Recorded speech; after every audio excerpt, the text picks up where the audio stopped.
నాగార్జున గారికి సంబంధించినటువంటి N convention ప్రాపర్టీని అయితే రేవంత్ రెడ్డి గారి ప్రభుత్వం అయితే ప్రభుత్వ ఆదేశాల మేరకు కూల్చివేయడం జరిగింది.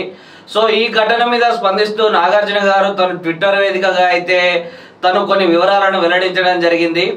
గతంలో కూడా ఈ ఎన్ కన్వెన్షన్ పై కోర్టులో కేసులు వేయడం జరిగింది. ఇది అక్రమ కట్టడం అని చెప్పేసి కేసులు వేయడం జరిగింది. దాని మీద పోరాటానికి మేము కూడా రివర్స్ లో కోర్టులో కేసులు వేయడం జరిగింది. ఈ కారణంగా హైకోర్టు అయితే ఈ యొక్క అక్రమ కట్టడానికి ఈ యొక్క కన్వెన్షన్ కి సంబంధించి స్టేను విధించడం జరిగింది. కానీ ఇప్పుడు ఏదైతే చర్యలు తీసుకున్నారో ఈ చర్యలు చాలా తప్పని అయితే నాగార్జున గారు పేర్కొనడం జరిగింది. ఒకవేళ కోర్టు కనుక ఇప్పటి వరకు ఉత్తర్వులు జారీ చేసి ఉంటే, నోటీసులు కనుక ఇది అక్రమ కట్టడం అని అయితే నోటీసులు జారీ చేసి ఉంటే ఈ పాటికి నేనే దాన్ని స్వయంగా కూల్చివేసేవాడిని.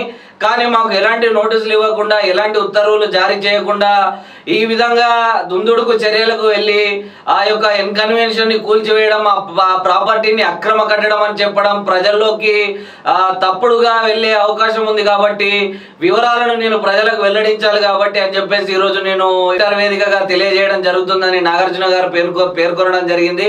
ఈ యొక్క ఇన్కన్వెన్షన్ కి సంబంధించి ఎందుకు ఇలాంటి చర్యలు తీసుకోవాల్సి వచ్చింది అన్న విషయాలన్నీ సీఎం రేవంత్ రెడ్డి గారు స్పందిస్తే తప్ప మనకు బయటకు వచ్చే అవకాశం లేదు.